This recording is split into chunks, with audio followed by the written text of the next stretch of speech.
Hello student, आज हम लोग पढ़ेंगे केमिस्ट्री का नेक्स्ट टॉपिक केमिकल रिएक्शन रासायनिक प्रक्रियाएं। यहाँ पे बिना देरी के हम लोग वीडियो को आगे बढ़ाते हैं, तो चलिए देखते हैं। तो आज के इस वीडियो में हम केमिकल रिएक्शन के बारे में पढ़ेंगे, रासायनिक अभिक्रियाओं के बारे में पढ़ेंगे। तो इंपॉर्टेंट टॉपिक है और आज की कंप्लीट वीडियो होगी। 3-4 वीडियो का कंटेंट आपको इस वीडियो में देखने को मिलेगा और ये वीडियो आप देख लेंगे तो आपको केमिकल रिएक्शन, जो कि केमिस्ट्री का इंपॉर्टेंट टॉपिक है, आपको इस वीडियो के बाहर देखने को नहीं मिलेगा। एनसीईआरटी के सारे इंपॉर्टेंट एग्जांपल मैंने इस वीडियो में कवर कर दिए हैं। तो इससे पहले हम केमिस्ट्री के सारे इंपॉर्टेंट टॉपिक कवर कर चुके हैं। आपको केमिस्ट्री की प्लेलिस्ट में ये सारे वीडियोस मिल जाएंगी और आज हम पढ़ेंगे रासायनिक अभिक्रिया यानी केमिकल रिएक्शन के बारे में। पूरा उदाहरण के साथ मैं आपको समझाऊंगा, सारी इक्वेशन भी हम समझेंगे। तो चलिए बिना देरी किए हुए वीडियो को शुरू करते हैं। तो चलिए वीडियो की शुरुआत करते हैं। तो सबसे पहले मैं आपको बताना चाहता हूँ कि फिजिकल चेंज और केमिकल चेंज क्या होता है। पहले हम ये समझ लेते हैं। तो देखिए, जैसे ये बर्फ का आइस क्यूब है, बर्फ पिघलकर पानी बनती है, तो बताइए फिजिकल चेंज है या केमिकल चेंज है।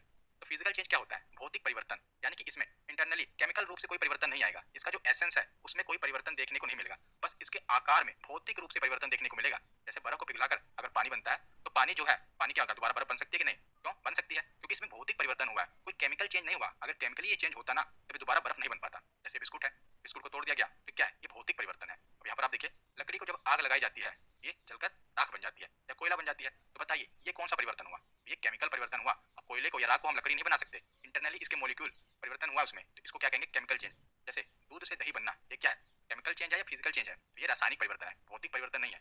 जब हम लकड़ी को कुल्हाड़ी से काटते हैं तो ये फिजिकल चेंज होता है, यानी कि एक लकड़ी है, इसको कुल्हाड़ी से काट दिया तो 2 टुकड़े हो गए, इसका फिजिकली चेंज आया। लेकिन उसी लकड़ी को अगर हम आग लगा देंगे तो राख या कोयला बन जाएगी, तो वो केमिकल चेंज होगा। तो भौतिक परिवर्तन और केमिकल यानी कि रासायनिक परिवर्तन, पहले तो ये आपको पता होना चाहिए। फिजिकल चेंज क्या होता है? तो भौतिक परिवर्तन एक ऐसा परिवर्तन होता है जिसमें किसी पदार्थ के भौतिक गुण बदलते हैं लेकिन उसकी रासायनिक संरचना नहीं बदलती। केमिकली वो चेंज नहीं होता लेकिन फिजिकली चेंज होता है।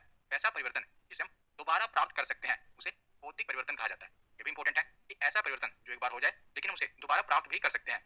जैसे बर्फ का पिघलना, बर्फ पिघल जाती है तो दोबारा पानी बनने के बाद उसको दोबारा प्राप्त कर सकते हैं बर्फ, यानी कि पानी को दोबारा बर्फ बना सकते हैं ना। तो क्या भौतिक परिवर्तन है? पानी का वाष्पीकरण, पानी जब भाप बन जाता है तो उसे हम ठंडा करके फिर से पानी बना सकते हैं, ये भी भौतिक परिवर्तन है। कपड़े का सूखना, पत्थर को काटना, लकड़ी को काटना, लकड़ी को छोटा करना, ये सब क्या है? ये भौतिक परिवर्तन के उदाहरण है। तो रासायनिक परिवर्तन क्या होता है?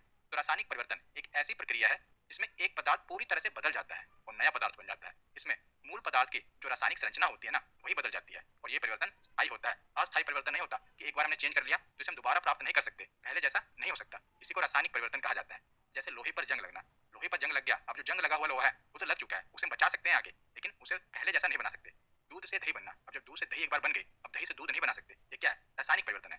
फलों का पकना, कच्चा फल है, उसके बाद जब ये पक गया, पकने के बाद ये सड़ भी जाता है, तो दोबारा हम इसे कच्चा नहीं कर सकते, है ना? तो क्या है? ये रासायनिक परिवर्तन है। आशा करता हूँ आपको भौतिक परिवर्तन और रासायनिक परिवर्तन इनमें अंतर समझ आ गया होगा। तो आगे हम बढ़ते हैं रासायनिक अभिक्रिया पर, यानी कि केमिकल रिएक्शन पर। तो रासायनिक पदार्थों के बीच होने वाली प्रक्रिया को ही रासायनिक अभिक्रिया कहा जाता है। तो केमिकल रिएक्शन क्या है? तो रासायनिक पदार्थ के बीच में होने वाली प्रक्रिया है, उसी को रासायनिक अभिक्रिया कहा जाता है। और इस प्रक्रिया में एक या एक से अधिक रासायनिक पदार्थ एक साथ मिलकर कुछ नया बनाते हैं और इन नए बने पदार्थों के गुण या स्वभाव मूल पदार्थों से अलग होते हैं और यह प्रक्रिया रासायनिक अभिक्रिया कहलाती है। तो कुछ खास नहीं है। रासायनिक अभिक्रिया है क्या? अभी जो हमने पीछे देखा कि जब कोई भी पदार्थ है वो अपने यानी कि उसका परिवर्तन, मूल परिवर्तन चेंज हो जा रहा है, तो क्या कह रहे हैं? उसी को रासायनिक परिवर्तन कह रहे हैं, हमने पढ़ लिया। तो वही जो मूल पदार्थों से, मतलब कि जो उसका मूल स्वभाव है उससे अलग हो जाना, रासायनिक अभिक्रिया कहलाती है। केमिकली वो चेंज होता है।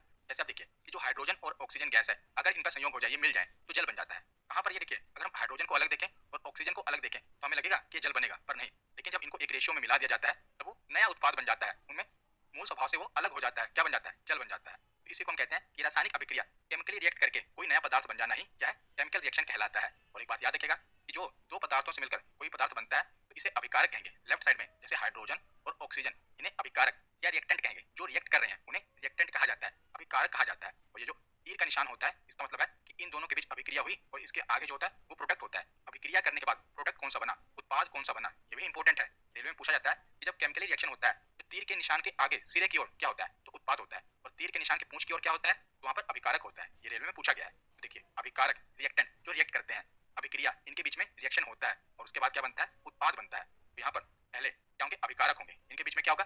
अभिक्रिया होगी। तो तीर के निशान से दर्शाया गया कि इनके बीच में रिएक्शन होगा और रिएक्शन होकर क्या बनेगा? प्रोडक्ट बनेगा, उत्पाद बनेगा, एक नया उत्पाद बनेगा। जैसे हाइड्रोजन और ऑक्सीजन, ये दोनों रिएक्ट करके क्या बनाते हैं? तो जल बनाते हैं। तो ये तो हो गया, इसे हम कहते हैं रासायनिक अभिक्रिया। और इसी रासायनिक अभिक्रिया को जब हम इक्वेशन में दर्शाते हैं ना, जैसे हम हाइड्रोजन को क्या लिख सकते हैं? H2 लिखते हैं कि नहीं? ऑक्सीजन को हम लिखते हैं O, तो H2O। ये क्या हो गया? ये जो इक्वेशन है, यानी कि जो केमिकल रिएक्शन है, जब से हम इक्वेशन में सिंबल में दर्शा देते हैं तो इसी को हम रासायनिक समीकरण कह देते हैं। रासायनिक समीकरण, जैसे आप आगे देखिए, दो केस हैं। पहला केस ये है और दूसरा केस ये है। पहले केस में हम देख रहे हैं कि H2 प्लस O2 मिलकर क्या बना रहे हैं? H2O। और दूसरा क्या है? Zn H2SO4, ये दोनों रिएक्टेंट है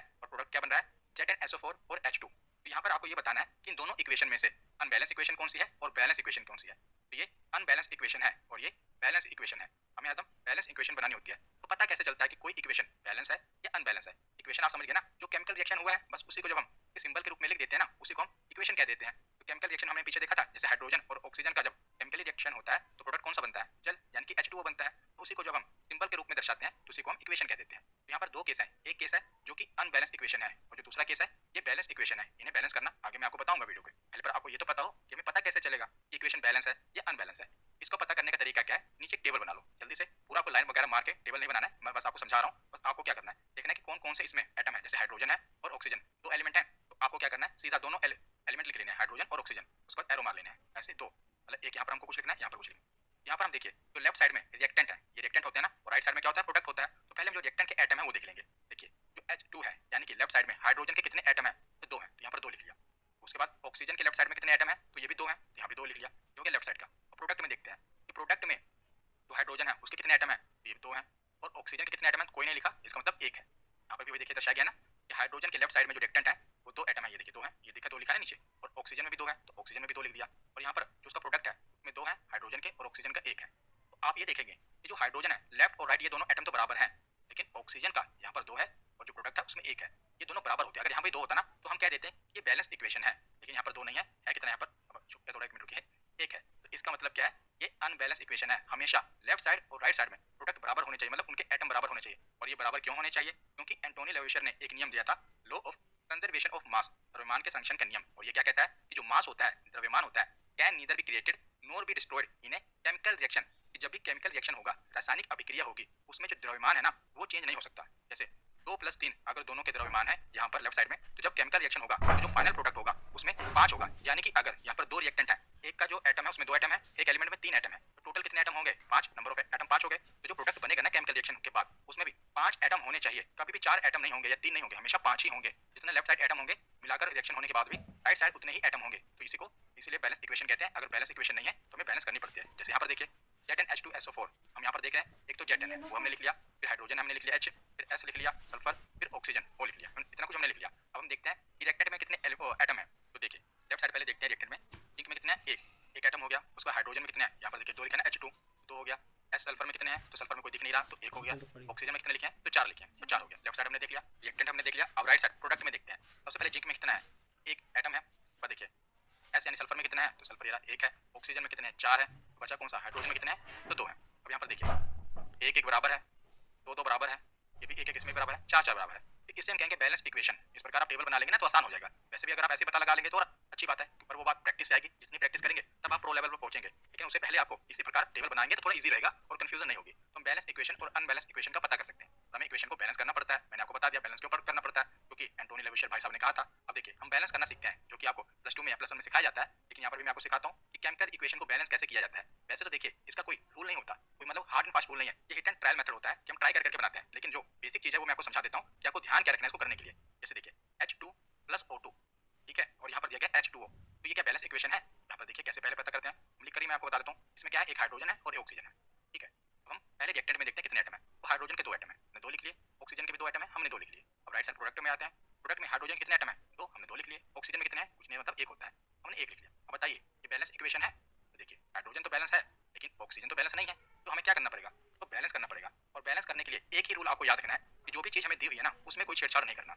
मतलब कि आप सोच रहे होंगे कि ऑक्सीजन को अगर हम यहाँ पर सीधा 2 लिख दें, मतलब कि यहाँ पर हम 2 लिख दें, ये तो बैलेंस हो गया, यहाँ पर ऑक्सीजन 2 हो गए, यहाँ भी 2 हो गए। पर ऐसा नहीं करना, हमेशा जो भी चीज दी है ना उसके नीचे हम नंबर नहीं लगा सकते, एटम नहीं लगा सकते। मतलब इसको हमें डब्बे में कर लेना है, इसलिए मैंने इसको बॉक्स में कर दिया कि हम इस बॉक्स के अंदर कुछ भी नहीं कर सकते। हमें जो भी करना है बाहर करना है, अंदर कुछ भी नहीं कर सकते, ये पहला रूल है। अब हमें क्या करना है, हमें ऑक्सीजन को बराबर करना है। तो ऑक्सीजन को हमें कितना करना है, तो हम देख रहे हैं कि जो रिएक्टेंट है उसमें 2 ऑक्सीजन है और एटम इधर 1 है। मतलब कि अगर इधर 2 कर दिया जाए तो ऑक्सीजन बराबर हो जाएगी, 1 है तो 2 करने के लिए 2 से मल्टीप्लाई कर देंगे तो 2 हो जाएगा कि नहीं। तो यहाँ पर अंदर नहीं कर सकते, इसके बाहर जो करना हम कर सकते हैं। तो बाहर हम इधर 2 लिख देंगे, लेकिन याद रखें जब भी हम बाहर 2 लिखते हैं ना तो पूरे के साथ ये पूरा 2 से मल्टीप्लाई हो जाता है, यानी कि ऑक्सीजन तो 2 हो जाएगा, लेकिन जो हाइड्रोजन के 2 हैं इसमें भी 2 मल्टीप्लाई हो जाएंगे, ये 2 दूनी 4 हो जाएंगे। अब हाइड्रोजन के 4 हो गए और ऑक्सीजन के 2 हो गए। तो हम देखेंगे कि भैया हमें नया टेबल बना लेते हैं, ये समझाने के लिए बना रहा हूँ, लेकिन प्रैक्टिस में तो आपको ये बनाने की जरूरत ही नहीं पड़ेगी। हमने ऑक्सीजन को तो 2 कर दिया, लेकिन जो अब हाइड्रोजन है इस तरफ 4 हो गया, इस तरफ 2 हो गया, 4 हो गया ना, देखो 2 से मल्टीप्लाई हो गया। तो क्या करेंगे, अब ये इक्वेशन नीचे उतार लेंगे उसका हाइड्रोजन को। अब हाइड्रोजन को 2 है तो इधर 2 से मल्टीप्लाई कर देंगे, तो क्या हो गया, ये 4 हो गया। लेकिन ऑक्सीजन 4 क्यों नहीं होगा, क्योंकि इसके बीच में प्लस का साइन है, यहाँ प्लस का साइन नहीं था। देखिए ऐसे हो गया ना, 2H2 अब प्लस,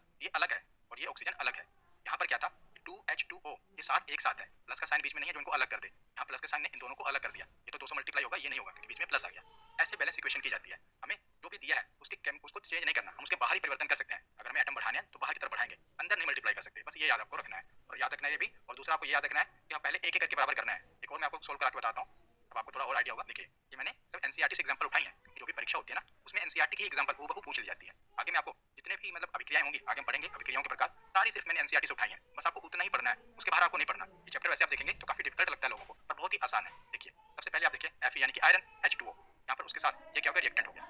ये साइन बता रहा है कि इनके बीच में इनके बीच में क्या हुआ है, रिएक्शन हुआ है। और राइट साइड में क्या आएगा, प्रोडक्ट आएगा। तो Fe3O4 प्लस H2।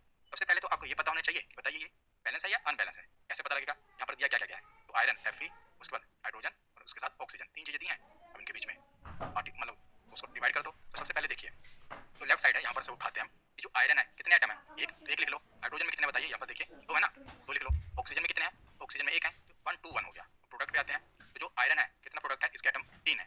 तो ऑक्सीजन में कितने हैं, ऑक्सीजन 4 है। उसके हाइड्रोजन में कितना है, तो 2 है। तो यहाँ पर आप देखिए ये बैलेंस है या अनबैलेंस है। ये अनबैलेंस है, क्यों, क्योंकि लेफ्ट साइड और राइट साइड बराबर है नहीं। सिर्फ हाइड्रोजन आप देखेंगे यही बैलेंस है, और जो आयरन है ये भी अनबैलेंस है, और ऑक्सीजन भी अनबैलेंस है। अब इसको सोल्व करने का तरीका क्या है, मैंने आपको बताया कि अंदर कुछ भी छेड़छाड़ नहीं कर सकते, क्योंकि दिया गया ना, इसलिए मैंने इसको बॉक्स में रख दिया कि इसके अंदर हम एटम बढ़ा नहीं सकते। अब हम शुरू कहाँ से करें, बात ये आएगी कि शुरुआत कहाँ से करनी है, मतलब कि पहले आयरन को बराबर करना है या ऑक्सीजन से शुरू करें। तो देखिए शुरू करने का सबसे अच्छा तरीका होता है कि जो सबसे ज्यादा एटम है ना वहां से शुरू करो। जैसे ऑक्सीजन में आप देखोगे 4, सब यहाँ पर 1 है 3 2 4, तो सबसे ज्यादा एटम ऑक्सीजन के पास है ना, तो ऑक्सीजन से आपको शुरू करना है। ऑक्सीजन से शुरू करते हैं, तो देखिए ऑक्सीजन में सबसे पहले आपको सेम इक्वेशन उतारनी है, उसके बाद आपको ऑक्सीजन को बराबर करना है।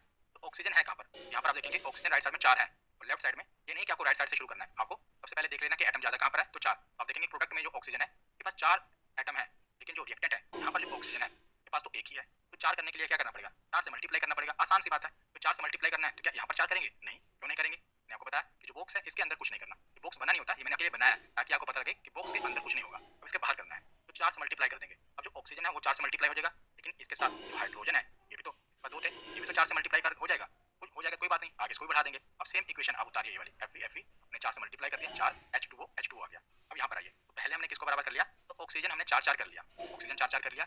लेकिन दिक्कत किसमें आ गई, हाइड्रोजन में, कि हाइड्रोजन क्या हो गया, यहाँ पर 4 दूनी 8 हो गया। तो 8 हो गया, क्या हो पाता है, हाइड्रोजन को भी हम कर लेते हैं। तो यहाँ पर हाइड्रोजन है कितने, 2, इसको 4 से मल्टीप्लाई कर दो, ये भी 4 दूनी 8 हो गया। तो अब हमारा हाइड्रोजन भी बैलेंस हो गया, ऑक्सीजन भी बैलेंस हो गया। इन दोनों स्टेप पे बैलेंस हो गया कि नहीं हो गया, हो गया ना। अब हम बैलेंस किसको करेंगे, आयरन को। तो आयरन का हम यहाँ पर देख रहे हैं कि जो रिएक्टेंट यहाँ पर प्रोडक्ट है उसमें कितने एटम है, 3 है। यहाँ पर देखिए Fe3, और यहाँ पर कितना है, यहाँ पर Fe एक ही है, तो 3 से मल्टीप्लाई कर दो, ये भी बराबर हो गया, क्योंकि प्लस है तो सिर्फ इसी से मल्टीप्लाई होगा, बाकी किसी में चेंज होगा ही नहीं। तो 3Fe प्लस 4H2O, इधर भी आप देखोगे Fe3O4 प्लस 4H2। अब आप देखोगे तो लेफ्ट साइड राइट साइड बराबर है, दिखा दूं आपको, देख लेते हैं। देखिए FeHO यानी कि लोहा और हाइड्रोजन और ऑक्सीजन। तो प्रोडक्ट में लोहा कितना है, आयरन कितना है, 3, यहाँ पर 3 लिख देते हैं। हाइड्रोजन कितना है, तो 4 बाहर है 2 अंदर है, इसका मतलब होता है 4 दूनी 8 है। और ऑक्सीजन कितना है, तो ऑक्सीजन यहाँ पर अंदर 1 है और बाहर 4 है, तो 1 चौके मतलब 1 को 4 से मल्टीप्लाई करो, 4 हो गया। अब राइट साइड आओ, प्रोडक्ट पे आयरन कितना है, 3 है, 3 लिख दिया। ऑक्सीजन कितना है, 4, ऑक्सीजन 4 लिख दिया। उसके बाद आते हैं हाइड्रोजन पे, तो अंदर 2 है बाहर 4, तो 4 दूनी कितना होता है, 8 8। अब बताइए लेफ्ट साइड और राइट साइड बराबर है कि नहीं, सब में 3 3 8 8 4 4, तो बराबर है। तो ये हो गया बैलेंस इक्वेशन। इसको करने का कोई देखिए ऐसा कोई मेथड नहीं है कि ऐसे करना है, लेकिन तरीका जरूर है। तरीका मैंने आपको समझा दिया, पहले टेबल बनाना है, उसमें एटम लिखने हैं, उसके बाद हमें क्या करना है, जो सबसे ज्यादा एटम जिसमें है वहीं से शुरू करना है। शुरुआत करने के भी तरीका है, और दूसरा ये कि अंदर कुछ नहीं करना, बाहर करना है। तो इस प्रकार हम टेम का जो भी इक्वेशन है उन्हें बैलेंस कर सकते हैं। बाकी आपकी प्रैक्टिस पर है, आप जितना प्रैक्टिस कर लीजिए। बाकी एग्जाम में यहाँ से प्रश्न नहीं ज्यादा बनता, ये तो बेसिक चीज है, बेसिक भी आपको पता होना चाहिए। अगर आप पेड कोर्स भी लेंगे तभी कोई आपको इतना डिटेल में नहीं बताएगा जितना इजी मैं आपको यहाँ पर बता रहा हूँ। अब आगे हम देखते हैं। देखिए जो केमिकल रिएक्शन होता है ना, रासायनिक अभिक्रिया होती है, इनके प्रकार देखते हैं। इनके प्रकार कौन कौन से हैं। पहला जो रिएक्शन होता है उसे कहते हैं कॉम्बिनेशन रिएक्शन, एक प्रकार है जिसे संयोजन अभिक्रिया कहते हैं। इन सभी प्रकार को भी हम आगे पढ़ेंगे इसी वीडियो में, और सबके जो एनसीईआरटी में एग्जांपल दिए हैं वो सारे हम करेंगे। बात है डीकंपोजिशन रिएक्शन, जिसे हम कहते हैं अपघटन अभिक्रिया। संयोजन मतलब मिलना, अपघटन मतलब क्या होता है, टूटना। उसके बाद है विस्थापन अभिक्रिया, डिस्प्लेसमेंट रिएक्शन। बाद है ऊष्माशोषी एवं ऊष्माक्षेपी अभिक्रियाएं, जिसे एंडोथर्मिक और एक्सोथर्मिक रिएक्शन कहा जाता है। लास्ट में है ऑक्सीकरण एवं अपचयन अभिक्रियाएं, जिसे ऑक्सीडेशन एंड रिडक्शन रिएक्शन कहते हैं। ये नेक्स्ट वीडियो में हम कवर करेंगे। ऑक्सीडेशन और रिडक्शन रिएक्शन ये इंपॉर्टेंट टॉपिक है, इसे मैं कवर कर देता तो थोड़ा जल्दबाजी हो जाती, इसको नेक्स्ट वीडियो में कवर करेंगे, पूरा डिटेल में मैं आपको पढ़ा दूंगा। आज हम ये सारे रिएक्शन कवर करेंगे यहाँ तक, और इनके हम जितने भी एनसीईआरटी में एग्जांपल दिए हैं बस आपको वही पढ़ने हैं, और वो सारे मैंने इस वीडियो में कवर कर दिए हैं। चलिए सबसे पहले हम पहली जो रिएक्शन है कॉम्बिनेशन रिएक्शन, जिसे कहते हैं संयोजन अभिक्रिया, इसके बारे में पढ़ते हैं। तो नाम से क्लियर है क्या है कॉम्बिनेशन। कॉम्बिनेशन का मतलब क्या होता है कि दो एटम का कॉम्बिनेशन होगा, उसके बाद कोई मतलब उनके बीच में रिएक्शन होगी। जैसे देखिए A प्लस B, ऐसा मान लीजिए कि दो पदार्थ है A प्लस B, इनके बीच में रिएक्शन हुआ और बना AB। इन दोनों का कॉम्बिनेशन हुआ ना, उससे मिलकर बना AB, तो इसी को कहते हैं संयोजन अभिक्रिया। दो पदार्थों का संयोजन हुआ और इनके बीच में रिएक्शन हुआ और एक पदार्थ बना, A प्लस B बन गया AB, इसी को कहते हैं कॉम्बिनेशन रिएक्शन। तो संयोजन अभिक्रिया को संश्लेषण अभिक्रिया भी कहते हैं, सिंथेसिस रिएक्शन भी कहते हैं, ये भी याद रखिएगा, वन लाइनर क्वेश्चन है कि संयोजन अभिक्रिया को ही सिंथेसिस रिएक्शन या संश्लेषण अभिक्रिया कहा जाता है। और यह ऐसी अभिक्रिया है, रासायनिक अभिक्रिया है, जिसमें दो या दो से अधिक अभिकारक रिएक्टेंट, दो या दो से अधिक भी हो सकते हैं, रिएक्टेंट मिलते हैं और एक ही उत्पाद सिंगल प्रोडक्ट बनाते हैं। दो या दो से अधिक अभिकारक मिलते हैं और सिंगल प्रोडक्ट बनाते हैं, इसको कहते हैं संयोजन अभिक्रिया। अब इसके एग्जांपल देखते हैं जो एनसीईआरटी में दिया है। पहले अगर आप एलिमेंट के मध्य हो, कार्बन तो कोयला भी कहते हैं, ऑक्सीजन, इन दोनों का संयोजन हुआ तो क्या बना? CO2। CO2 मतलब कि दो प्रोडक्ट, दो अभिकारक मिले और एक ही प्रोडक्ट मिला कार्बन डाइऑक्साइड। तो किसका एग्जांपल होगा? कॉम्बिनेशन रिएक्शन का, संयोजन अभिक्रिया का।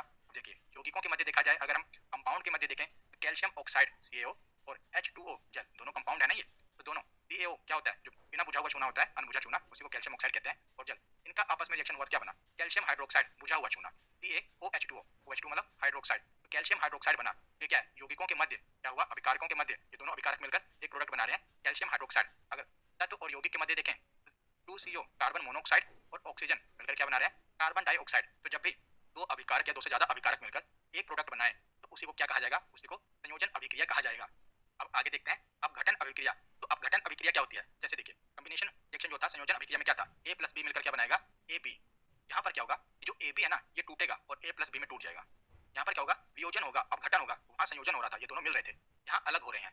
समझ गए? कि एक में था कि A प्लस बी यानी कि दो या दो से अधिक अभिकारक मिलकर एक सिंगल प्रोडक्ट बनाएंगे। यहाँ पर उल्टा हो रहा है कि जो अभिकारक है वो प्रोडक्ट में टूट रहा है। मतलब आगे देखिए यहाँ पर वियोजन अथवा अपघटन, इसी को वियोजन भी कहते हैं, वियोजन अथवा अपघटन अभिक्रिया वह रासायनिक अभिक्रिया है जिसमें सिंगल जो कंपाउंड है, एकल यौगिक है, इसे गर्मी, प्रकाश या विद्युत यानी कि हीट देकर, सनलाइट से या इलेक्ट्रिसिटी के प्रभाव से दो या दो से अधिक सरल पदार्थों में प्रोडक्ट में टूट जाता है। इसको किसके सहायता से तोड़ा जाता है? या तो गर्मी से, हीट से, या सनलाइट से, या इलेक्ट्रिसिटी के माध्यम से इसमें अभिकारक को दो या दो से अधिक सरल पदार्थों में तोड़ दिया जाता है। जो वियोजन अभिक्रिया है, अपघटन अभिक्रिया है, इसके जो रिएक्शन होंगे, इसके प्रकार कौन कौन से हैं? एक तो इसे थर्मल डिकम्पोजिशन किया जा सकता है, यानी कि हीट के माध्यम से अलग कर सकते हैं। दूसरा फोटोलाइसिस, फोटो मतलब क्या होता है? प्रकाश, लाइसिस मतलब तोड़ना, तो प्रकाश के द्वारा तोड़ा जा सकता है। इलेक्ट्रोलाइसिस, इलेक्ट्रो मतलब कि इलेक्ट्रिसिटी से लिया गया विद्युत, लाइसिस मतलब तोड़ना, तो विद्युत के द्वारा तोड़ा जा सकता है। तीनों अपघटन देख लेते हैं एक एक करके और इंपॉर्टेंट है, यहाँ से बहुत से प्रश्न बनते हैं। तो सबसे पहले हम थर्मल डिकम्पोजिशन देखते हैं, ऊष्मीय वियोजन देखते हैं। ऊष्मीय वियोजन का मतलब क्या है? कि हीट के द्वारा जो अभिकारक है उन्हें तोड़ना।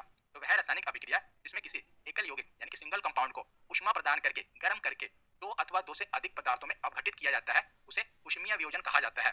जैसे देखिए एनसीईआरटी की एग्जांपल देखते हैं, जो एनसीईआरटी में दी गई है। जो कैल्शियम कार्बोनेट है, कैल्शियम कार्बोनेट ठोस होता है, इसको अगर हम हीट देते हैं ना, ये कैल्शियम ऑक्साइड और कार्बन डाइऑक्साइड गैस में टूट जाता है। ये जो भी इक्वेशन है ना, ये आपको देख लेना है और इसकी प्रैक्टिस कर लेनी है। मैं आपको समझा तो दे रहा हूँ, लेकिन ये एनसीईआरटी में पूछी गई है और हूबहू आपको एग्जाम में देखने को मिलती है। मैंने वही एग्जांपल इसलिए उठाई है कि जब भी कैल्शियम कार्बोनेट को क्या किया जाता है? हीट दी जाती है, ऊष्मा प्रदान की जाती है, तो ये कैल्शियम ऑक्साइड और कार्बन डाइऑक्साइड में टूट जाती है। तो कैल्शियम कार्बोनेट होता है, इसको हम चूना पत्थर कहते हैं। जो चूना पत्थर होता है, ये गर्म करने पर कैल्शियम ऑक्साइड और कार्बन डाइऑक्साइड में बदल जाता है। तो कैल्शियम ऑक्साइड जो होता है ये ठोस होता है, सॉलिड होता है, और कार्बन डाइऑक्साइड आपको पता है गैस, तो गैस रिलीज होते हैं। याद रखिएगा, आपसे अगर ये पूछा जाए कि कैल्शियम कार्बोनेट को गर्म करते हैं तो कौन सी गैस देखने को मिलती है, तो कौन सी गैस देखने को मिलती है? तो कार्बन डाइऑक्साइड गैस देखने को मिलती है, याद रखिएगा। उसके बाद एग्जांपल देखते हैं जो एनसीईआरटी में दी गई है। जो लेड नाइट्रेट होता है, पीबी यानी कि लेड, जिसे सीसा कह देते हैं, NO3 नाइट्रेट, जो लेड नाइट्रेट होता है, जब इसे हम गर्म करते हैं तो हमें लेड ऑक्साइड, नाइट्रोजन डाइऑक्साइड और ऑक्सीजन मिलती है। यहाँ पर हमें ऑक्सीजन मिल रही है। यहाँ से भी प्रश्न पूछा गया है। तो यहाँ से क्या प्रश्न पूछा गया है? यहाँ एलपी में पूछा गया था प्रश्न और ग्रुप डी में भी पूछा गया था कि जब हम लेड नाइट्रेट को गर्म करते हैं तो हमें एक भूरे रंग की गैस मिलती है। वो कौन सी गैस है? वो नाइट्रोजन डाइऑक्साइड गैस है, जो कि भूरे रंग की होती है। याद रखिएगा, ये मैं आपको एग्जैक्ट जो चीज पढ़नी होती है वही बता रहा हूँ। वैसे बहुत सी चीजें पढ़ेंगे, लेकिन ये पूछा गया है कि जब हम लेड नाइट्रेट को गर्म करते हैं ना, तो हमें भूरे रंग की गैस मिलती है। कौन सी होती है वो? तो नाइट्रोजन डाइऑक्साइड देख रहे हैं ना, यहाँ पर मिल रही है, ये भूरे रंग की गैस होती है। दो इक्वेशन आपको यहाँ से पढ़नी है ऊष्मीय वियोजन से। आगे देखते हैं, और ये तीसरी इक्वेशन है। तीन इक्वेशन एनसीईआरटी में दी गई है और इंपॉर्टेंट है। और तीसरी क्या है कि जब हम सोडियम बाइकार्बोनेट को गर्म करते हैं, हीट प्रदान करते हैं, जब भी देखिए ये जो एरो होता है, इसका मतलब होता है रिएक्शन हो रही है। उसके ऊपर अगर हीट दी गई है तो ऊपर लिखा जाएगा कि क्या प्रदान किया गया है, तो हीट प्रदान की गई है। एक बार यहाँ पर लिख दिया जाता है कितने डिग्री सेल्सियस, वो भी यहाँ पर लिख दिया जाता है। देखिए जब भी सोडियम बाइकार्बोनेट को हम हीट प्रदान करेंगे, ये सोडियम कार्बोनेट जल और कार्बन डाइऑक्साइड गैस में टूट जाएगा, क्योंकि हम डीकंपोजिशन पढ़ रहे हैं। यहाँ पर क्या होगा कि जो कंपाउंड है उसे हीट प्रदान करेंगे, वो अलग अलग उत्पाद में टूट जाएगा। तो जब सोडियम बाइकार्बोनेट को हम हीट प्रदान करेंगे, ये sodium carbonate, sodium Na sodium होता है, CO3 मतलब कार्बोनेट होता है, H2O जल होता है, CO2 कार्बन डाइऑक्साइड होती है। ये सोडियम कार्बोनेट जल और कार्बन डाइऑक्साइड गैस में टूट जाएगा। तो आशा करता हूँ आपको थर्मल डिकम्पोजिशन पता चल गया। तो हम देखते हैं प्रकाश अपघटन यानी कि फोटोलाइसिस। तो फोटोलाइसिस है क्या? तो प्रकाश अपघटन वह वियोजन अभिक्रिया है जिसमें कंपाउंड को क्या किया जाता है? सूर्य के प्रकाश के संपर्क में आने पर तरल पदार्थों में अपघटित हो जाता है। तो यहाँ पर फोटो यानी कि सूर्य के प्रकाश के द्वारा जो कंपाउंड है उसे तोड़ा जाता है। उदाहरण के रूप में देखा जाए तो सिल्वर क्लोराइड और सिल्वर ब्रोमाइड, ये दोनों जो यौगिक हैं ये सूर्य के प्रकाश में अपघटित हो जाते हैं। बस आपको यही दो यौगिक याद रखने हैं। यही दो यौगिक से बाहर पूछा ही नहीं जा सकता कि प्रकाश अपघटन के द्वारा तो कौन से दो यौगिक जो टूटते हैं? एक सिल्वर क्लोराइड है और एक सिल्वर ब्रोमाइड है। तो इनकी इक्वेशन भी मैं आपको दिखा देता हूँ। देखिए ये सिल्वर क्लोराइड, ये यानी सिल्वर, Cl क्या क्लोराइड। जब सिल्वर क्लोराइड को सूर्य के प्रकाश से हम, इसमें सूर्य का प्रकाश पड़ता है, ये चांदी यानी कि सिल्वर और क्लोरीन में टूट जाता है। तो क्या सिल्वर क्लोराइड जब सूर्य के प्रकाश से तोड़ते हैं तो Ag सिल्वर और क्लोरीन Cl2 क्लोरीन, तो सिल्वर और क्लोरीन में टूट जाता है। वहीं पर सिल्वर ब्रोमाइड किसमें टूटेगा? ये सिल्वर और ब्रोमीन में टूट जाएगा। सिल्वर क्लोराइड सिल्वर और क्लोरीन में टूटता है, और सिल्वर ब्रोमाइड सिल्वर और ब्रोमीन में टूट जाता है। और ये जो ब्लैक एंड व्हाइट कैमरा होता है ना, उसमें यूज किया जाता है। सो ये सिल्वर क्लोराइड और सिल्वर ब्रोमाइड। तो प्रकाश अपघटन आपने देख लिया, बस यही दो एग्जांपल करनी है, उसके अलावा कोई नहीं करनी। तो आगे देखते हैं। तो अब हम इलेक्ट्रोलाइसिस देखते हैं। तो इलेक्ट्रोलाइसिस में भी आपको यही एक एग्जांपल करनी है। इसमें क्या होगा कि हम बिजली की सहायता के साथ द्वारा यानी कि इलेक्ट्रिसिटी के माध्यम से अपघटन करेंगे। तो विद्युत अपघटन वह अभिक्रिया है जिसमें एक जलीय विलयन इसको हम एक्वस सॉल्यूशन लिखते हैं। एक्यू लिखा होगा, इसका मतलब समझ लीजिएगा वो जलीय विलयन होगा। जैसे देखिए ठोस को एस लिख देते हैं, लिक्विड को एल, गैस को जी, और एक्यू लिखा होगा मतलब क्या होगा? वो जलीय विलयन होता है। जैसे पानी में नमक को घोला वो क्या है? वो जलीय विलयन है। तो जिसमें एक जलीय विलयन में विद्युत धारा करंट के द्वारा उसमें करंट को प्रवाहित करके जो तत्व होते हैं उन्हें तोड़ा जाता है। जैसे 2H2O यानी वाटर, करंट के माध्यम से इसे हम हाइड्रोजन और ऑक्सीजन में तोड़ सकते हैं। H2 और O2 मिलकर ही तो क्या बनाते हैं? वाटर बनाते हैं। और इन्हीं को हम अलग कैसे कर सकते हैं? तो इलेक्ट्रिसिटी के माध्यम से इन्हें अलग कर सकते हैं। फोटोलाइसिस, इलेक्ट्रोलाइसिस कहते हैं इसे, विद्युत अपघटन। तो आशा करता हूं आपको अपघटन के तीनों मेथड पता चल गए। कौन कौन से? एक तो हमने पहले पढ़ा, कौन सा बताइए? पहले हमने पढ़ा ऊष्मा वाला, दूसरा प्रकाश वाला, और तीसरा विद्युत अपघटन। उसके बाद हम डिस्प्लेसमेंट रिएक्शन पढ़ते हैं, विस्थापन अभिक्रिया पढ़ते हैं। विस्थापन अभिक्रिया क्या है? तो विस्थापन अभिक्रिया वह रासायनिक अभिक्रिया है जिसमें एक अधिक क्रियाशील तत्व यानी कि मोर रिएक्टिव एलिमेंट कम क्रियाशील तत्व लेस रिएक्टिव एलिमेंट को उसके यौगिक से बाहर कर देता है। एग्जांपल देखेंगे तो आपको और समझ आएगा। विस्थापन अभिक्रिया भी दो प्रकार की होती है। एक में सिंगल डिस्प्लेसमेंट होता है, एकल विस्थापन, और दूसरे में विस्थापन अभिक्रिया यानी कि डबल डिस्प्लेसमेंट रिएक्शन कहते हैं। तो सबसे पहले हम एकल विस्थापन अभिक्रिया देख लेते हैं, सिंगल डिस्प्लेसमेंट। एकल विस्थापन अभिक्रिया में कोई तत्व किसी यौगिक के एक तत्व अथवा आयन को प्रतिस्थापित करके यौगिक में उसका स्थान ग्रहण कर लेता है। तो आपको ये जो लिखी बातें हैं ये समझ नहीं आ रही, आपको एग्जांपल समझ आएगी। एग्जांपल देखते हैं, यहाँ से आपको अच्छा समझ आएगा। और यही 3 एग्जांपल बार बार रिपीट होती हैं, इनको देख लेना बस, और आपको देखने की जरूरत नहीं, मैंने कवर कर दिया है। इसमें मैं आपको समझाता हूँ। यहाँ पर क्या है? आयरन। ये दोनों आपको पता क्या होंगे? रिएक्टेंट, इनमें अभिक्रिया हुई, और ये क्या है? प्रोडक्ट। यहाँ पर आप देखेंगे कि आयरन है Fe, कॉपर सल्फेट, उसमें अभिक्रिया होकर क्या बना? आयरन सल्फेट और कॉपर। ये हमें पता चल गया, ये इक्वेशन है। तो इसे हम एकल विस्थापन कैसे कहेंगे? ये सिंगल डिस्प्लेसमेंट का उदाहरण है। परीक्षा में क्या होगा कि आपको ये इक्वेशन दी होगी और आपसे पूछा जाएगा कि ये क्या है? संयोजन अभिक्रिया है या एकल विस्थापन अभिक्रिया है या कि अपघटन अभिक्रिया है, तब आपको बताना पड़ेगा। देखिए पता कैसे चलेगा कि विस्थापन अभिक्रिया है और विस्थापन में भी एकल विस्थापन अभिक्रिया है। तो यहाँ पर क्या होता है कि जैसे जब लोहा कॉपर सल्फेट के साथ अभिक्रिया करेगा ना, तो जो धातु हाईली रिएक्टिव धातु होगी तो कम रिएक्टिव वाले को अलग कर देगी। जैसे यहाँ पर Fe है, यहाँ पर C2COSO4 है ना, तो CO को अलग कर देगा, Fe इसकी जगह पर आ जाएगा। देखिए FeSO4 हो गया, और जो यहाँ पर CO था इसको कॉपर को अलग कर दिया। कि आप ऐसा समझिए कि जो Fe है इसकी लगी है सरकारी नौकरी, और जो Cu और SO4 के बीच में प्रेम संबंध है। ये बेचारा जो Cu है, कॉपर है, इसका ये बेरोजगार है, इसके पास नौकरी नहीं है।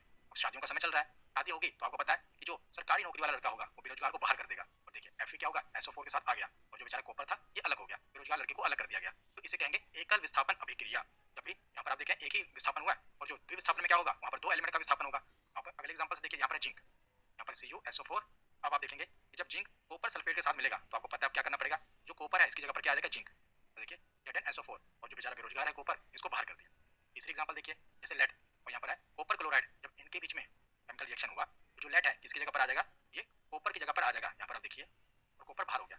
ये जो 3 इक्वेशन है ये एनसीईआरटी में दी गई है, इसको याद कर लेना। और याद भी क्या करना है, आपको पता चल गया ना कि विस्थापन कैसे होता है, सिंगल डिस्प्लेसमेंट क्या होता है, ये मैंने आपको समझा दिया। और इसी के साथ देखिए नेक्स्ट स्लाइड में आपको ये भी बता देता हूँ। ये देखिए, ये हाईली रिएक्टेड मोस्ट रिएक्टिव कौन है और लेस रिएक्टिव एलिमेंट कौन सा है? धातु में हम बात कर रहे हैं तो पोटेशियम और सोडियम ये सबसे ज्यादा रिएक्टिव है, लेकिन गोल्ड सिल्वर ये कम है। तो इस प्रकार इसका क्रम याद कर लेना कि हाँ, अगर आपसे ये पूछा जाए कि अगर कॉपर है, मान लीजिए कॉपर है और सिल्वर है, तो कॉपर जो है वो जगह लेगा या सिल्वर, मतलब हटाएगा कौन? तो कॉपर हटा देगा सिल्वर को, क्योंकि जो कॉपर है वो ज्यादा रिएक्टिव है। जैसे भी मैं आपको पिछले एग्जांपल समझाता हूँ। यहाँ पर क्या था? लोहा, तो यहाँ था कॉपर, तो कॉपर की जगह लोहे ने क्यों ली? तो देखिए कॉपर यहाँ पर है और लोहा यहाँ पर है, लोहा ज्यादा रिएक्टिव है। ऊपर वाले लोगों की सरकारी नौकरी है, मतलब कि ऊपर वाले लोग हाई पोस्ट पे बैठे हैं, तो जो लोहा है ना वही कॉपर को हटाएगा। अगर हम सिल्वर और कॉपर मिले, जो कॉपर है वो सिल्वर को डिस्प्लेस करेगा, क्योंकि कॉपर सिल्वर के मुकाबले में ज्यादा रिएक्टिव है। इस प्रकार जैसे पोटेशियम और सोडियम आपको पता है बाहर रख ही नहीं सकते इनको, जो हाईली रिएक्टिव होगा ना वो लेस रिएक्टिव वाले को अलग कर देगा, ये आप याद रखना। तो हम डबल डिस्प्लेसमेंट देखते हैं कि डबल डिस्प्लेसमेंट क्या है। डबल डिस्प्लेसमेंट आपको समझ आ गया होगा, मोटी मोटी बात मैंने आपको समझाई दी। द्विविस्थापन अभिक्रिया का मतलब क्या है? जब 2 आयनिक यौगिक आपस में प्रतिक्रिया करते हैं और अपने आयनों की अदला बदली करते हैं, और इस प्रक्रिया में 2 नए यौगिक बनते हैं। और यह अभिक्रिया आमतौर पर पानी में घुले हुए पदार्थों यानी कि जलीय विलयन में होती है, जहां आयन मौजूद होते हैं। ये जो भी बात होगी डेफिनेशन होगी इसकी, लेकिन मैं आपको समझाता हूं कि होता क्या है डबल डिस्प्लेसमेंट में। क्या होता है? जैसे ये इक्वेशन देखिए, आपको यही इक्वेशन देखनी है कि सोडियम सल्फेट और बेरियम क्लोराइड के बीच में क्या हुआ? रिएक्शन हुआ। तो बना क्या? बेरियम सल्फेट और सोडियम क्लोराइड बना। ये आपको याद रखना है। और पीछे जो मैंने आपको अभी सिंगल डिस्प्लेसमेंट की इक्वेशन बताई थी ना, उसमें मैं आपको एक और चीज बता देता हूं, वो भी एग्जाम में पूछी जाती है, हमसे छूट गई। कौन सी? ये वाली। हाँ, यहाँ पर जो इक्वेशन मैंने आपको बताई थी, इसमें देखिए क्योंकि ये एग्जाम में पूछा गया था, एसएससी में पूछा गया था, तो भी साथ में आपको बता देता हूँ। तो ये इक्वेशन है ना, आयरन कॉपर सल्फेट के साथ जब अभिक्रिया करती है तो आयरन सल्फेट और कॉपर बनाती है। इसमें आप देखेंगे कि जो ये कॉपर सल्फेट होता है ना, ये नीले रंग का पदार्थ होता है, याद रखिएगा, ये नीले रंग का पदार्थ होता है। लेकिन जब अभिक्रिया करता है ये नीले रंग का पदार्थ, जब आयरन में ये कॉपर सल्फेट मिलाया जाता है, क्योंकि नीले रंग का पदार्थ होता है, तो हमें जो पदार्थ मिलता है एक तो कॉपर और आयरन सल्फेट, ये हमें प्रोडक्ट मिल रहा है ना, इसमें से जो सल्फेट होता है ये हरे रंग का हो जाता है। याद रखिएगा, ये हरे रंग का हो जाता है, हरे रंग में बदल जाता है। याद रखिएगा, जब Fe यानी कि आयरन आयरन को कॉपर सल्फेट में मिलाया जाता है तो जो आयरन सल्फेट बनता है ये हरे रंग का हो जाता है, जो कि पहले कॉपर सल्फेट ब्लू रंग का होता है। ये आपको कलर याद रखना है क्योंकि एसएससी में पूछा गया था, इसलिए मैंने आपको बता दिया। जो आयरन सल्फेट होता है ये हरे रंग में बदल जाता है और जो कॉपर सल्फेट होता है ये नीले रंग का होता है। ये हमने देख लिया, बाकी तो मैंने आपको इक्वेशन समझाई थी। हम पढ़ रहे थे द्विविस्थापन अभिक्रिया। ये जो सोडियम सल्फेट होता है ये बेरियम क्लोराइड के साथ मिलकर बेरियम सल्फेट और सोडियम क्लोराइड बनता है। तो डबल डिस्प्लेसमेंट कैसे हुआ ये हमें पता करना है। तो देखिए यहाँ पर क्या है SO4, यहाँ पर SO4 है और यहाँ पर क्या है Na2 यानी सोडियम, और यहाँ आपको बेरिलियम देखने को मिला, यानी कि आपको पता चल जाएगा कि कुछ तो हुआ है, कुछ तो गड़बड़ है यहाँ पर। अब आप यहाँ पर देखेंगे यहाँ बेरिलियम है, यहाँ क्लोरीन है, यहाँ सोडियम है, यहाँ क्लोरीन है। तो आप देखेंगे इसमें सोडियम यहाँ पर आ गया और ये बेरिलियम उठ के यहाँ पर आ गया। तो दो बार विस्थापन हुआ ना, ये सोडियम आप देखेंगे इधर आ गया, यहाँ से यहाँ पर आ गया, इस जगह पे आ गया। और ये बेरिलियम है इस जगह पर लेफ्ट साइड में रिएक्टेंट में इस तरफ है, क्लोरीन के साथ है, लेकिन ये घूम के यहाँ पर आ गया, सल्फेट के साथ आ गया। यहाँ पर दो बार विस्थापन हो रहा है जिसे हम डबल डिस्प्लेसमेंट कहेंगे। देखा ना आपने कि सोडियम यहाँ पर इसके साथ है, मतलब सोडियम सल्फेट के साथ है, लेकिन यहाँ पर सोडियम क्लोरीन के साथ आ गया और जो बेरियम है ये क्लोराइड के साथ है और यहाँ सल्फेट के साथ आ गया। यहाँ पर दो विस्थापन हुए हैं और सिंगल डिस्प्लेसमेंट में क्या होगा, एक ही विस्थापन होगा। डबल डिस्प्लेसमेंट में दो विस्थापन होगा। आपको डिस्प्लेसमेंट समझ में आ गया। अब आगे हम उष्माशोषी एवं उष्माक्षेपी अभिक्रियाएं देखते हैं जिसे एंडोथर्मिक और एक्सोथर्मिक कहा जाता है। तो उष्माशोषी क्या है, जो उष्मा का शोषण करे, यानी कि जो उष्मा को अपने अंदर अब्सॉर्ब करे, के नाम से क्लियर है उष्माशोषी, उष्मा का शोषण। उष्माक्षेपी क्या है, जो उष्मा को छोड़े, एक उष्मा को अब्सॉर्ब कर रही है और एक उष्मा को रिलीज कर रही है, छोड़ रही है। तो ऐसी रासायनिक अभिक्रियाएं जिनमें ऊर्जा यानी कि उष्मा का अवशोषण हो, एनर्जी को एब्सॉर्ब करे, उसे उष्माशोषी अभिक्रियाएं कहते हैं। और इसके विपरीत वे अभिक्रियाएं जिनसे उष्मा रिलीज हो, मुक्त हो, उसे उष्माक्षेपी अभिक्रियाएं कहते हैं। उष्माक्षेपी अभिक्रियाओं में ऊर्जा मुक्त होती है और उसके कुछ उदाहरण देखते हैं। जैसे मीथेन का उदाहरण। मीथेन के उदाहरण में क्या है कि जब भी मीथेन का कंबशन होगा, यहाँ पर आप देखेंगे जब भी मीथेन को, और आपको पता ही है कि जब भी कंबशन यानी कि इसको जलाया जाएगा, दहन किया जाएगा, तो ऑक्सीजन के बगैर कोई चीज जल सकती है, तो नहीं जल सकती, तो ऑक्सीजन तो चाहिए ही ना।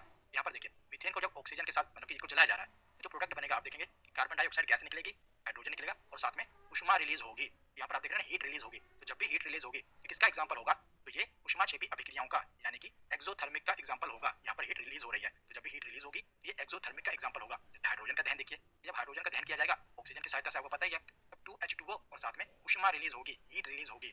हीट रिलीज आपको याद रखना है कि जब भी हीट रिलीज होगी कौन सी अभिक्रिया होगी, तो एक्सोथर्मिक रिएक्शन होगा। एक्सोथर्मिक पढ़ लिया, अब देखते हैं एंडोथर्मिक यानी कि उष्माशोषी अभिक्रिया कौन सी होगी। तो उष्माशोषी क्या है, जिसमें हीट अवशोषित हो रही है। तो सबसे पहले एग्जांपल है अमोनियम क्लोराइड का जल में घुलना।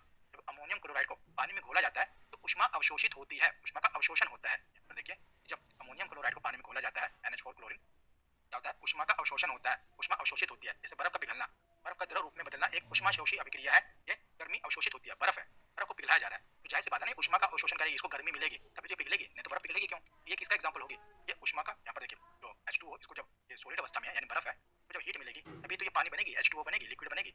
H2O क्या है, यहाँ पर भी H2O है, यहाँ पर भी H2O है, यानी ये S यानी सॉलिड ठोस अवस्था में है। जब इसको हीट मिलेगी तो ये लिक्विड, L मतलब लिक्विड, लिक्विड अवस्था में आ जाएगी। यहाँ पर क्या हो रहा है, हीट का अब्जॉर्प्शन हो रहा है, अब्सॉर्ब हो रही है, ये उष्माशोषी अभिक्रिया होगी। आशा करता हूँ इतना डिटेल में मैंने आपको समझा दिया और सारा टॉपिक मैंने कंप्लीट कर दिया। और बचा कौन सा, ऑक्सीडेशन और रिडक्शन, और नेक्स्ट वीडियो में देख लेंगे क्योंकि नहीं तो टॉपिक बहुत बड़ा हो जाएगा। पूरा टॉपिक तो हमने पढ़ लिया, लेकिन हमेशा की तरह अब हम प्रीवियस ईयर क्वेश्चन देखते हैं। तो पहला प्रश्न है कि रासायनिक अभिक्रिया क्या है। भौतिक परिवर्तन है, आकार में परिवर्तन है, एक प्रक्रिया जिसमें नए पदार्थ बनते हैं, या एक प्रक्रिया जिसमें केवल अवस्थाएं बदलती हैं। आपको पता है कि जब रासायनिक अभिक्रिया होती है इसमें नए पदार्थ बनते हैं, तो जो रिएक्टेंट होते हैं एक नया प्रोडक्ट बनाते हैं, तो ये ऑप्शन सी इसका सही जवाब होगा। अगला प्रश्न है निम्नलिखित में से कौन सा एक रासायनिक परिवर्तन है। आपको केमिकल रिएक्शन बताना है कि एक कैन को तोड़ा गया है, तो क्या रासायनिक परिवर्तन है, नहीं, उसकी शेप में परिवर्तन होगा, ये भौतिक परिवर्तन है। लोहे में जंग लगना, हाँ, ये एक रासायनिक परिवर्तन है, ऑप्शन बी इसका सही जवाब होगा। ये भी देख लेते हैं, अल्कोहल का वाष्पीकरण, नहीं, ये भी फिजिकल चेंज है ना कि केमिकल चेंज है। बर्फ का पिघलना, ये भी फिजिकल चेंज है, केमिकल चेंज नहीं है, तो ऑप्शन बी ही इसका सही जवाब होगा, लोहे का जंग लगना। अगला प्रश्न है कि निम्नलिखित में से कौन सी रासायनिक अभिक्रिया एक संयोजन अभिक्रिया है, यानी कि कौन सी रिएक्शन है, कॉम्बिनेशन रिएक्शन है। यहाँ पर ABC और D किसी तत्व अणु को दर्शाते हैं, ABC या D किसी तत्व अणु को दर्शाते हैं। अब आपको बताना है कि इनमें से संयोजन अभिक्रिया कौन सी है। तो आपको पता है कि संयोजन अभिक्रिया में क्या होता है, दो या दो से अधिक अभिकारक मिलकर एक सिंगल प्रोडक्ट बनाते हैं, इसी को कॉम्बिनेशन रिएक्शन कहते हैं। मैंने वहाँ पर आपको अल्फाबेटिकली भी समझाया था और बाकी जो एग्जांपल थे उससे भी समझाया था। यहाँ पर दही दिया गया, आपको ABC दिया गया है। पहला ऑप्शन क्या है, A प्लस B मिलकर AB बनाते हैं, पहला ही सही है। दूसरे में क्या है, AB प्लस C मिलकर AC प्लस B बनाते हैं, ये तो डिस्प्लेसमेंट हो रहा है ना, AB यहाँ पर AC आ गया, C यहाँ पर आ गया, तो डिस्प्लेसमेंट का उदाहरण है, संयोजन का नहीं है। तीसरा क्या है, AB A प्लस B बनाते हैं, ये तो अपघटन का एग्जांपल हो गया कि AB A प्लस B में टूट रहे हैं। और चौथा क्या है, ABCD मिलकर ADBC बनाते हैं, ये डबल डिस्प्लेसमेंट का उदाहरण है। सही कौन सा होगा, ऑप्शन ए इसका सही जवाब होगा। अगला प्रश्न है कि अभिक्रिया रिएक्शन दी है हाइड्रोजन प्लस Cl2 यानी क्लोरीन, ये दोनों अभिकारक प्रोडक्ट क्या बन रहा है, 2HCl, इसमें HCl क्या है, तो जाहिर सी बात है क्या है, ये जो रिएक्टेंट है ये प्रोडक्ट होगा, अभिकारक होगा, नहीं अभिकारक नहीं होगा, क्योंकि HCl के बारे में पूछा गया है। उत्पाद होगा, तो हाँ उत्पाद होगा, प्रोडक्ट होगा, ऑप्शन बी इसका सही जवाब है। अगला प्रश्न देखते हैं कि रासायनिक समीकरण में तीर का सिरा किसकी ओर इंगित करता है।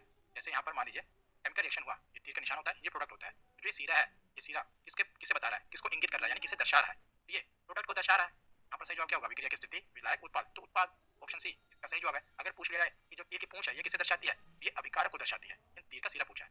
अगला प्रश्न है कि संतुलित रासायनिक समीकरण का क्या अर्थ है, कोई बैलेंस इक्वेशन है उसका अर्थ क्या है। तो द्रव्यमान संरक्षण का संरक्षण या ए और बी दोनों, या ना तो ए ना तो बी, तो द्रव्यमान संरक्षण ऑफ कंजर्वेशन बोला ना इसका द्रव्यमान संरक्षण, तो ऑप्शन ए इसका सही जवाब है। तो अगला प्रश्न है कि निम्नलिखित में से कौन सी संयोजन अभिक्रिया है, तो आपको संयोजन बताना है। तो संयोजन में बस आपको इतना देखना है कि अगर कंपाउंड दिया या एलिमेंट कुछ भी दिया हो तो ए प्लस बी ए भी बनना चाहिए, नहीं बन रहा तो गलत है। जैसे यहाँ पर ए है बी है या ए भी बन रहा है, BO यानी कि कैल्शियम ऑक्साइड और H2O कैल्शियम हाइड्रोक्साइड बनाती है, तो सही है, ये संयोजन अभिक्रिया है, हमने एग्जांपल देखी थी। ये वाली देखिए 1 2 में टूट रहा है तो ये नहीं अपघटन है, यहाँ पर 2 और 2 आ रहा है तो ये भी नहीं हो सकता, मतलब सही कौन सी है, तो सही है ऑप्शन ए, इसका सही जवाब है। अगला प्रश्न है कि जब चूना पानी के साथ तीव्रता से अभिक्रिया करता है तो क्या होता है। तो जब चूने को पानी में मिलाया जाता है ना तो आपको पता है हीट निकलती है। अगर आपने कभी घर में चूना पुतवाया होगा तो आपने जब ड्रम में पानी डालते हैं उसमें चूना डाला होगा ना, कभी देखोगे गर्म हो जाता है पूरा ड्रम, हीट निकलती है। कौन सी अभिक्रिया होती है, ये ऊष्माक्षेपी अभिक्रिया होती है। जब चूने को पानी के साथ तीव्रता से अभिक्रिया कराया जाता है ये ऊष्माक्षेपी अभिक्रिया होती है। अगला प्रश्न है कि गर्म करके की गई अपघटन अभिक्रिया को क्या कहते हैं। देखिए गर्म यानी हीट दी गई है, थर्मल के द्वारा उसे डिकम्पोज किया गया है, अपघटन किया गया है, तो उसे क्या कहेंगे, तो उसे कहेंगे ऊष्मीय अपघटन। इलेक्ट्रिसिटी वाले को विद्युत अपघटन कहते हैं और प्रकाश यानी फोटो वाले फोटोलाइसिस को प्रकाश यानी अपघटन कहते हैं। गर्म करके यानी कि ऊष्मीय अपघटन। तो अगला प्रश्न है कि चूना पत्थर को ऊष्मीय अपघटन के फलस्वरूप इनमें से कौन सी गैस उत्पन्न होती है। चूना पत्थर वाला हमने पढ़ा था ना कैल्शियम कार्बोनेट, कैल्शियम कार्बोनेट हमने एग्जांपल देखी थी ना, कैल्शियम कार्बोनेट को अगर हम क्या कर रहे हैं तो इसको हम ऊष्मीय अपघटन यानी कि गर्म कर रहे हैं, और गर्म करने के बाद हमें मिलेगा क्या, तो गर्म करने के बाद हमें मिलेगा कैल्शियम ऑक्साइड प्लस हमें क्या मिलेगा CO2 कार्बन डाइऑक्साइड गैस मिलेगी। और यहाँ पर पूछा गया है, यहाँ पर पूछा गया कि हमें कौन सी गैस मिलेगी, तो कार्बन डाइऑक्साइड गैस मिलेगी, कार्बन मोनोऑक्साइड गैस नहीं मिलेगी, हमने एग्जांपल देखी थी। सही जवाब क्या होगा, ऑप्शन बी इसका सही जवाब होगा। अगला प्रश्न देखते हैं। तो अगला प्रश्न है कि दी गई अभिक्रिया में लोहा किसे विस्थापित करता है। तो लोहा कौन सा है, Fe। ये यहाँ पर अभिक्रिया है, यहाँ प्रोडक्ट है, तो विस्थापित किसे कर रहा है, तो Fe किसकी जगह पर आया है, Fe आया है कॉपर की जगह पर, कॉपर को विस्थापित करके अलग कर दिया ना इसके पास क्योंकि सरकारी नौकरी है, तो Fe कॉपर को विस्थापित कर रहा है, ऑप्शन बी इसका सही जवाब है। अगला प्रश्न है BaCl प्लस Na2SO4, यहाँ तीर का निशान आएगा यानी ये दोनों रिएक्टेंट है और ये प्रोडक्ट है BaSO4 और 2NaCl, ये कौन सी अभिक्रिया को दर्शाता है। बेरियम क्लोराइड है, यहाँ सोडियम सल्फेट है, आपको पता है कि जो बी है यहाँ पर क्लोरीन है ना, क्लोरीन, लेकिन यहाँ पर सल्फेट आ गया, ये वाला आ गया, तो ये हमने पीछे पढ़ा था कौन सा है, द्विविस्थापन, दोनों यहाँ पर विस्थापन हो रहा है, ये सोडियम क्लोराइड के साथ आ गया, बेरियम सल्फेट के साथ आ गया, तो ये विस्थापन के एग्जांपल है और कौन से